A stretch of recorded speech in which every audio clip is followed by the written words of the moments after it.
isang pagkakataon yung nagkalot sa amin. Salamat sa presensya ng bawat isa. Salamat Panginoon sa opportunity na pakinggan namin ang inyong banal na salita.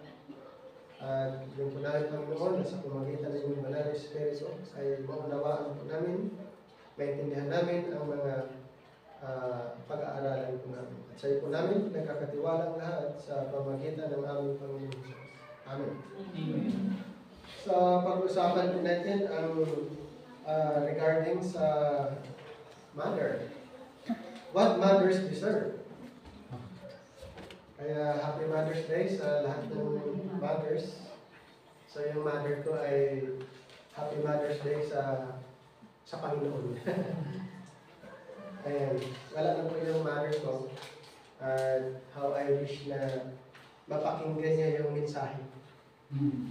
Pero since na wala po siya, ang message nito para sa mga mothers, ayan, na nandito po. At syempre sa ating lahat na may mga mother. So what mothers deserve? Ephesians chapter 6 verses 1 and 2. Children, obey your parents in the Lord, for this is right. Honor thy father and mother, which is the first commandment with promise.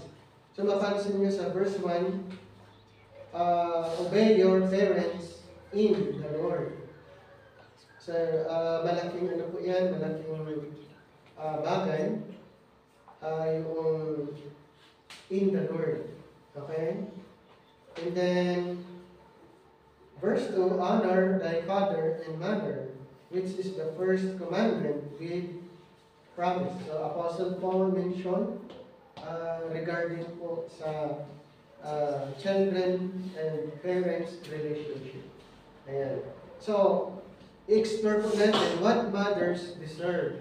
Ano ba yung nais ng mga mothers sa kanilang mga anak? And ano ba yung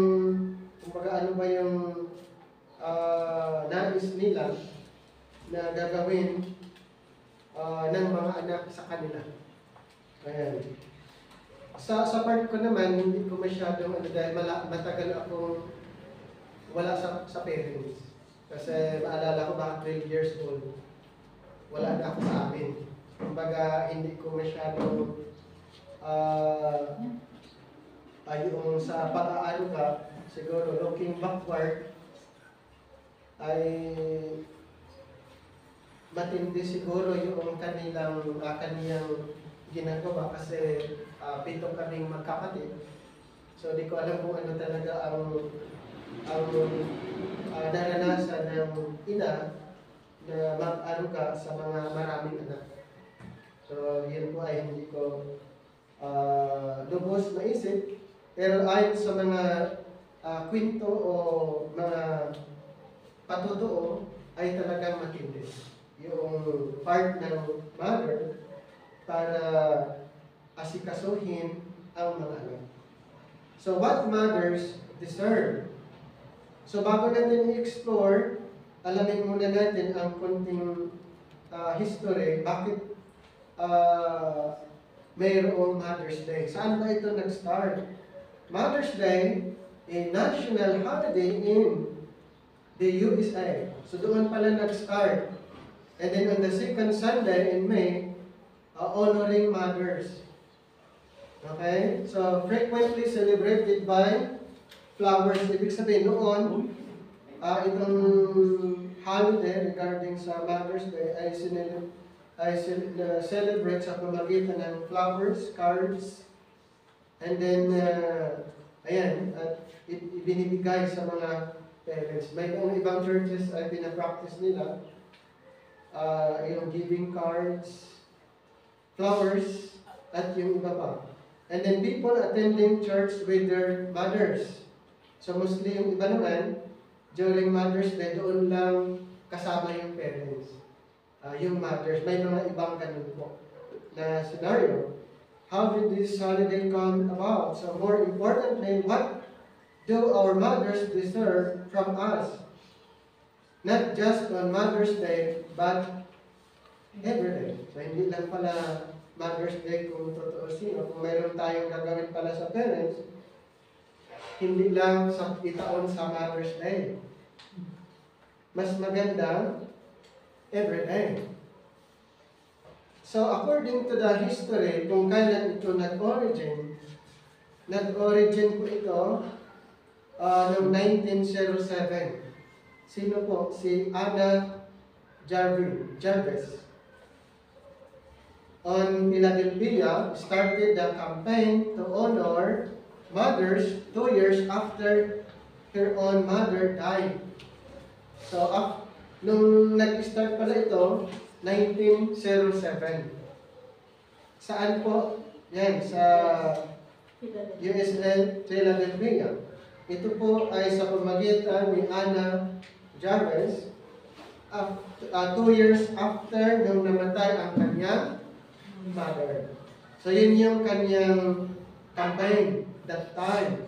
And then, 1910, West Virginia became the first state to recognize Mother's Day. So, hindi doon mismo sa Philadelphia, pero doon sa West Virginia noong 1910. Hindi agad noong 1907, yun ay campaign na ginagawa ni Anna Jarvis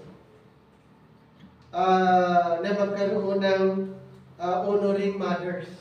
Ayan, magkakaroon ng pagpapahalaga sa mga mothers. Kaya noong 1910, doon lang po ni-recognize sa West Virginia na mayroon pong separate na araw man Mother's Day. Yan. Then, noong 1914, a year later, nearly every state officially marked the day. Kumbaga, ni-recognize na. Okay, ni-recognize. We start from West Virginia and then later on to the other state. And then in 1914, President Woodrow Wilson officially proclaimed Mother's Day a national holiday for the second Sunday of May. Ayan. Sino po ang president that time na officially inilaan yung May, second Sunday of May, Mother's Day, national holiday, si President Woodrow Wilson. Kailan? 1914. Pero before 1914, wala pong ganong celebration. Okay? Wala po. So ito ay ayon lang sa request ni Anna Jarvis, nagkaroon siya ng campaign na mapahalagan man lang ang mga parents, and then yan po later on ay nangyari yung kanyang gusto. Okay, so 1914 officially na second Sunday of May, month of May, ay national holiday patungkol sa Mother's Day. So, nakuha niyo yung point doon? Alright, so continue natin. Later on, hindi na ito nagustuhan ni Anna Jarvis kasi naging commercial. Kumbaga maraming kumikita na dito. Nagiging commercial. So, Anna Jarvis' accomplishment soon became a bitter disappointment. Kasi hindi naman yan ang kanyang nasa idea. Pero siyempre yung mga nasa business, gusto nilang sinamantala nila doon na pwede palang kumita. Ayan. So, she became enraged by its commercialization. She filed a lawsuit to stop the Mother's Day celebration. Kailan? 1923. Okay, 1923, nag-start, diba? 1914, ilang years din. So, kumbaga, inadapt na ng maraming bansa. Yung regarding doon sa Mother's Day, at marami na pong siyempre kumita din po doon. At hindi na pwedeng i-stop. So kahit gusto ni Anna Jarvis na ganun po i-stop, hindi na po. Ano ang ginawa sa kanya? She was arrested. Kasi hindi na nakakatulong yung kanyang ginawa. Kaya she was arrested for disturbing the peace at a war. Mother's convention were white carnations. Her symbol for mothers were being sold to raise money. So her complaint, sabi niya, I wanted it to be a day of sentiment, not profit. Ayun yung nais ni Jarvis. Pero hindi na po yan pinakinggan. Kaya ano pong ginawa, disturbance na siya at hindi na nakatulong dahilan na siya ay inaresto. Yan. Pero kung tutuusin, siya yung nag-start. Okay? At hanggang ngayon, sinelebrate worldwide ang Mother's Day. Pero wala naman sa Bible na may Mother's Day. Okay? It was, ano lang po ito, adopted that time, 1914.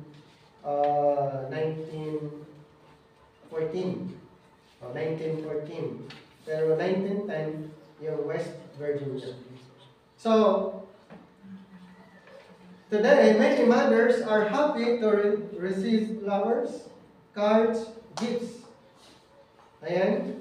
But mothers certainly deserve more than that. So, hindi lang doon nasusukat sa doon sa flowers, cards, gifts. So, karamihan sa mga mothers deserve more than gifts. Okay? Especially from biblical perspective.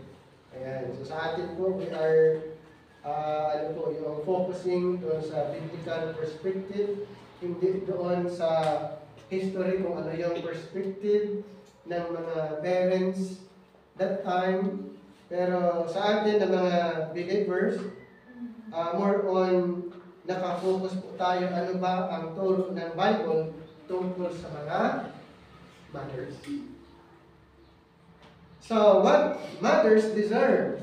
Una, mothers deserve obedience. Obedience ng mga anak. Kaya sa binasa natin, Ephesians chapter 6 verse 1, children, obey your parents in the Lord. For what? For this is right. Okay? Kaya sa mga anak, wala dito yung anak namin.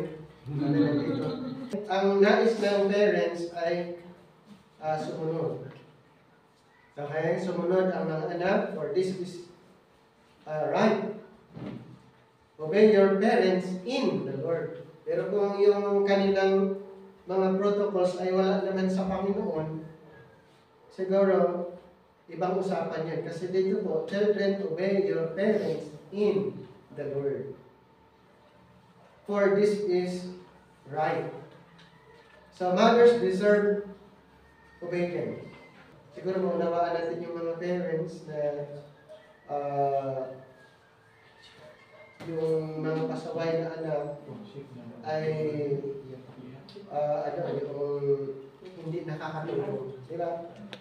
Mga kabataan ay hindi sila sumusunod sa sinabi ng mga magulang. Sa school, may mga drop out sa school, di ba? May mga na napunta sa guidance. Pero mayroon naman ibang mga kabataan doon, wala yung parents. So, hindi lahat na pasaway din sa school ay yung ganun pong scenario. Pero, the parents, the mothers deserve obedience. Diba? Ganun ba? Amen ba mga mothers? Hindi ko naranasan yun kasi hindi ako mother. Pero, sa mga mothers, ganun po. Nais ng mga mothers or fathers, lahat na. Kasi ito ay sa biblical perspective, not only mother, pero yun nga, lahat siguro ng parents, not only mother, ay nais nila na ang mga anak ay masunurin in the Lord. Okay? Obey your parents in the Lord. Si Solomon, mayroon siyang sinasabi sa kanyang anak sa Proverbs 1:8. Tignan lang natin puntahan natin paano ba sinabihan ni Solomon dito po sa Proverbs 1:8.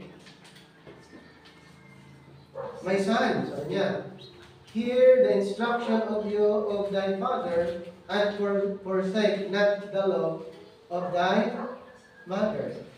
Sa yung sabi din ni Solomon to his son, do not forsake the law of your mother. Kung mayroong nag-set ng rules, halimbawa, yung mother or instruction or ano yung mga sinasabi niya, sinabihan ni Solomon ang kanyang anak, do not forsake the law of your mother. Ayan. Then even the Lord Jesus Christ, in Luke 2:51, obeyed his mother as he was growing up. Sa Luke chapter 2, verse 51 po tayo. Luke chapter 2, verse 51. And he went down with them and came to Nazareth, and was subject unto them, but his mother kept all these sayings in her heart. Ayan po, even the Lord Jesus Christ. So, even the Lord Jesus Christ ay subject din po sa kanyang mother that time. And of course, this pertains mostly during the period of child raising. So, do we give our mothers the obedience they deserve? So, that's the question. Okay? Pero tandaan natin, what mothers deserve? They deserve obedience. And sa mga anak, tayong lahat na may mga mothers. Lahat po tayo ay part. Mga anak, ganun din po. Okay? So, kailangan maitatak nyo sa inyong puso at isipan. Yan po yung nais ng mga mother. So, yan po yung una. Pangalawa, mothers deserve respect. So, kailangan din po yun, yung respeto. Honor your father and mother, which is the first commandment with promise, that it may be well with you and you may live long on the earth. Mayroong sinasabi si Apostle Paul, ito ay a quotation from Exodus. Ibig sabihin, during that time of Moses, ay yung respeto ng parents ay parehas. Okay? So walang nagbago doon. Kung titignan natin, balikan natin yung Ephesians chapter 6 verse 2 and then Exodus 20 verse 12. Ephesians chapter number 6 verse 2, honor thy father and mother, which is the first commandment with promise. And then Exodus 20. Exodus 20 verse number 12. Honor thy father and thy mother, that thy days may be long upon the land which the Lord thy God giveth thee. Ayan. So, dapat bang respeto ang parents or mother? Yes. Yes. Okay? Dapat po kasi ito pala yung with promise. So in honoring or respecting our parents, lalo na sa mother, ayon po ang sinasabi ng scripture. Okay, honor your father and mother, which is the first commandment with promise.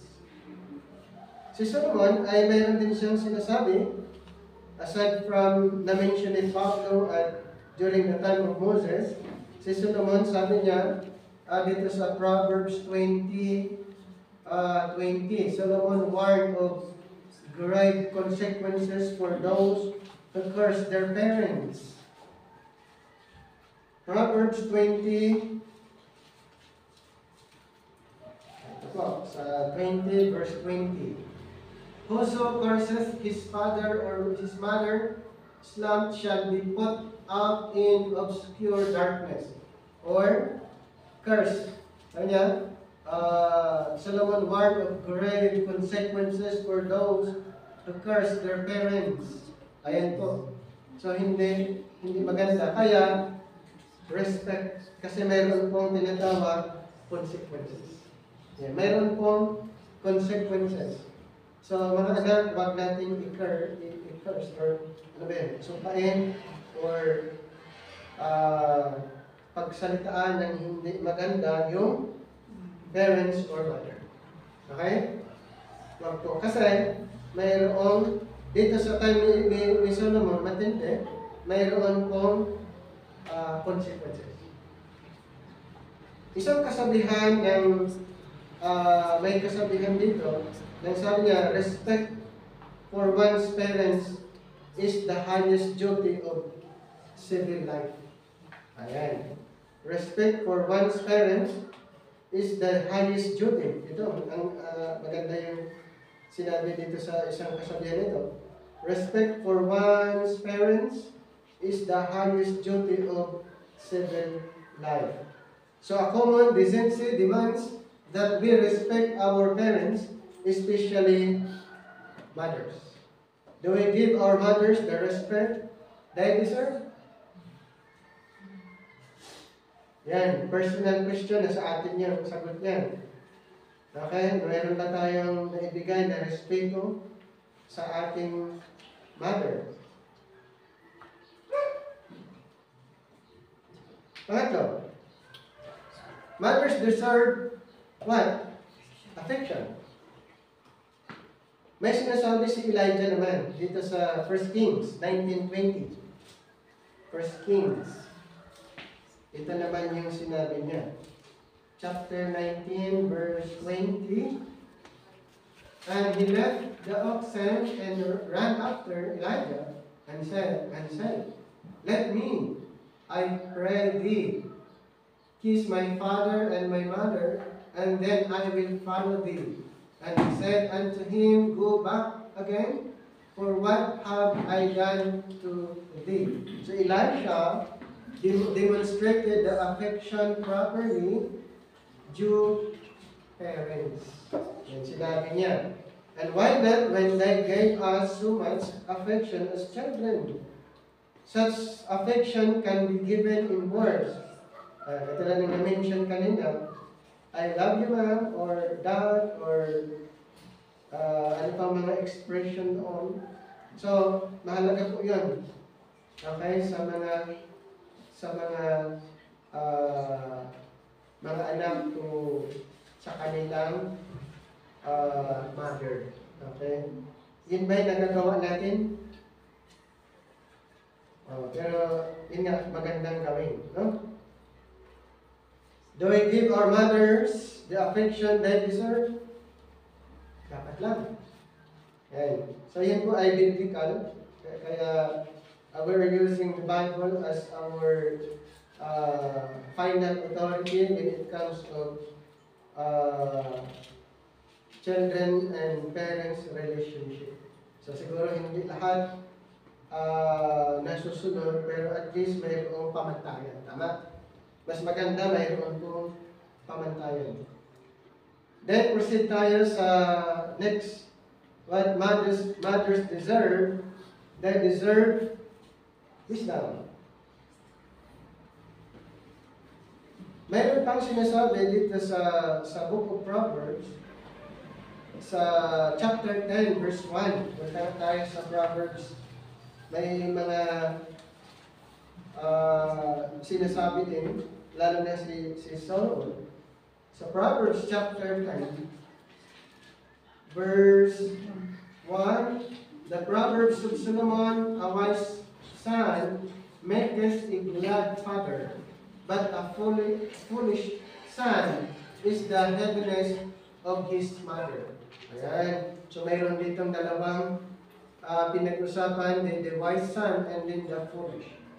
So, ang anak na yung sabihin natin sa word natin na hindi masunodin, ay hindi siya nakakatulong. Ayan. Hindi siya nakakatulong. Pwedeng magkakaroon ng pighati yung parents, lalong-lalo na sa mother. Tama? Yung magkakaroon ng lungkot, yung balisa, at marami po na pwedeng mangyari. So, ano po? Kaya a foolish son is the grief of his mother. Ayan. And then sa Proverbs 17:25, sinabi din ni Solomon, sa 17:25, a foolish son is the grief of his father, and bitterness to her that bare him.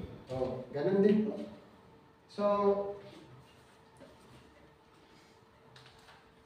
ito ay nangyayari din sa panahon natin ngayon, hindi lang sa time ni Solomon, kumbaga ito ay character ng isang tao. Lalo sa mga anak, ito ay characteristic na hanggang ngayon ay ginagawa. Okay? Kaya sa mga mother ay malungkot sila at nagkaroon ng kabalisahan or kung ano ang mangyayari. Diba, mostly mother ang nag-isip. Tama? Mostly mother yung nag-isip doon sa kanilang mga anak kung ano lang nangyayari.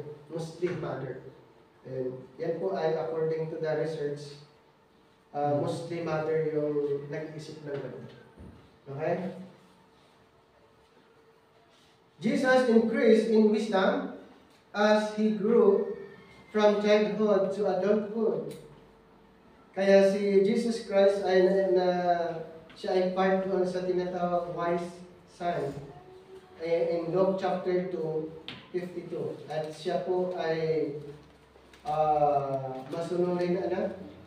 Siya ay marespeto na anak. Okay? At he grew from childhood to adulthood na mayroong wisdom. Mothers worry enough for their children. We should not give them unnecessary grief. So sa mga anak, okay? Don't give them unnecessary grief. Kasi, yung manulungkot sila. Okay? Mayroong mga ibang anak na pag sinasabihan ay yung parents yung masama. Mayroong gano'n kasi may mga nakakausap tayo sa school na yung parents ko kasi parang hindi ako mahal kasi ako lagi na lang inuutusan. Mga gano'n. Kaya sabi ko sa kanya, pasalamat ka dahil ikaw ay pinagkatiwalaan ng parents mo, hindi yung ibang kapatid mo. Dapat gustuhin mo yun. So ang feeling na nila, hindi sila mahal ng parents. At marami na pinagsasabihan. Pero actually, pag pinagsasabihan yung anak, hindi ibig sabihin hindi sila mahal. Mahal sila ng mother nila. Okay? Hindi lang nila tanggap yung siguro yung word. Pero actually, yan po ay papakita na mahal sila ng kanilang mother pag pinagsasabihan. Yung iba, nasaktan, pero ganun, hindi dapat. Pero yun, hindi natin control yung kanilang emotion, hindi nila yung, kumbaga, ayaw nila yung word. Pero, syempre, yung parents, yung lalo na sa mother, ay sinasabi nila yun para sa ikabubuti ng kanilang anak. Tama? Mostly sa mga mother talaga. Kahit sa amin, sa mga magkakapatid ko, yung mother ko lagi yung nagbibigay lagi ng instruction. Siya lagi. Okay? Siya lagi yung... Sa observation ko sa amin na magkakapatid, yung mother ko lagi yung may boses. Sa amin. Sa observation ko lang. Okay? Hindi ko alam sa inyo, pero sa observation ko sa amin na 7 kaming magkakapatid, yung mother ko lagi yung laging may inuutos sa bahay. Laging may instruction. Pero yung father ko ay minsan lang magbigay ng instruction. Pag sabi niya, ito gagawin mo, pagbalik ko tapos na dapat. Ganun lang. Pag hindi natapos, yun, mayroong sisitahin na kami doon, bakit hindi nyo ginawa. Ito gagawin mo yan, ito gagawin mo yan. Pero yung mother ko, hindi. Gagawin mo yan, then maraming utos. At saka, more on, lagi siya yung laging nag-alala. Yan, pagka hanba, late kaming nakarating, ay yung mother ko lagi yung na nag-aalala lagi. Sa observation ko lang sa amin. Okay? Hindi ko alam sa inyo. So, do we give our mothers the wisdom they deserve? Ayan. So, sa mga anak. Ayan. Next, what they deserve. They deserve righteousness. Another aral galing pa rin sa Proverbs 23, 24 to 25. Ayan, chapter 23, and then 24 to 25. The father of the righteous shall greatly rejoice, and he that begetteth a wise child shall have joy of him. Thy father and thy mother shall be glad, and she that bare thee shall rejoice. So the righteous bring joy and gladness to their parents. And so more important than any other achievement is that of a righteous character. Wow!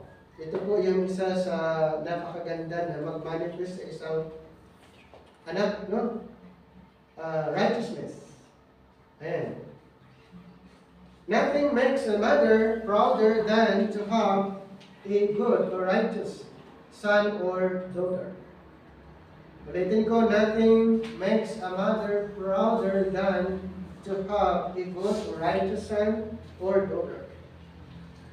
In Romans 8:21-22 today, true righteousness comes through faithfully following Jesus or believing Jesus in Romans chapter 3. Puntahan natin ang Romans chapter 3.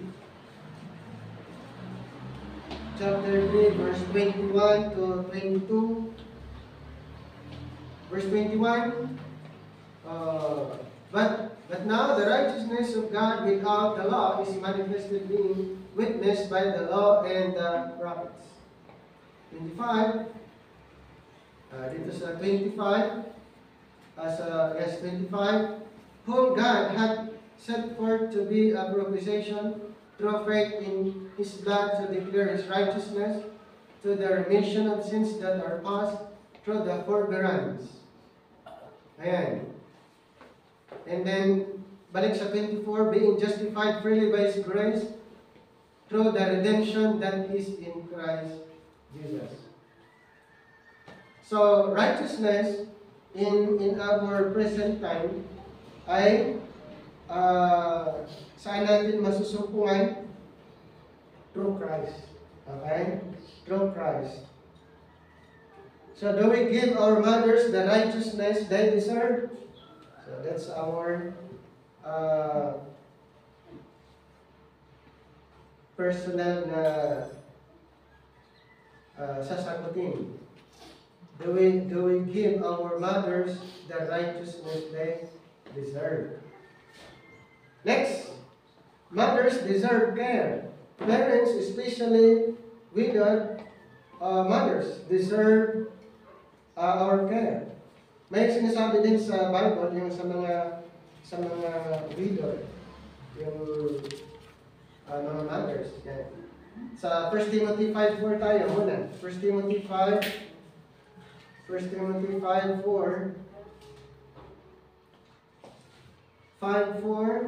But if any widow have children or nephews, let them learn first to show piety at home or piety at home, and to